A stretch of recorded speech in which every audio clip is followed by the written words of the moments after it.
नमस्कार. तर आज आपण पाहणार आहे नवीन चॅप्टर ज्याचं नाव आहे जीडीपी. आता जीडीपी म्हणजे काय तर ग्रॉस डोमेस्टिक प्रोडक्ट. जीडीपीलाच सकल देशांतर्गत उत्पादन असे म्हणतात.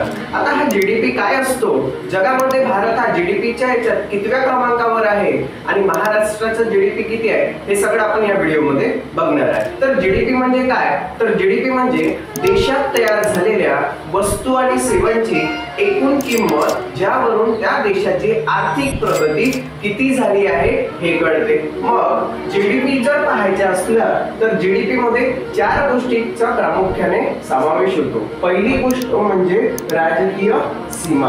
आता ही राजकीय सीमा काय असते तर जसं उदाहरण घ्यायचं झाल्यास गुजरातमध्ये एक कंपनी आहे जी महाराष्ट्रामध्ये येऊन आपलं प्रोडक्ट तयार करत आहे. पण ज्यावेळेस गुजरात या राज्याचं जीडीपी होईल त्यावेळेस त्या महाराष्ट्रातल्या जीडीपी मध्ये गुजरात या राज्याच्या कंपनीचा समावेश होणार नाही. त्यानंतर दुसरा महत्त्वाचा पॉइंट पाहायचा झालास तर 1 वर्ष याचा जो पूर्ण कालावधी आहे हा 1 वर्षाचा असतो. तिसऱ्यामध्ये वस्तू आणि सेवा ज्याला आपण गुड्स अँड सर्व्हिसेस म्हणतो.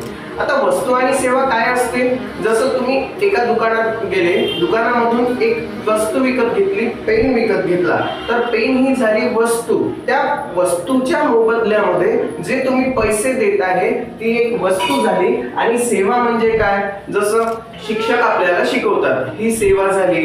अजून दुसरं उदाहरण घ्यायचं झाल्यास आपण रेल्वे प्रवास करतो, मग रेल्वे आपल्याला एका ठिकाणावरून दुसऱ्या ठिकाणी नेऊन सोडते म्हणजे ती झाली सेवा. आणि सगळ्यात महत्त्वाचा जो पॉइंट आहे अंतिम वस्तू किंवा अंतिम किंमत किंवा अंतिम मूल्य म्हणजे काय.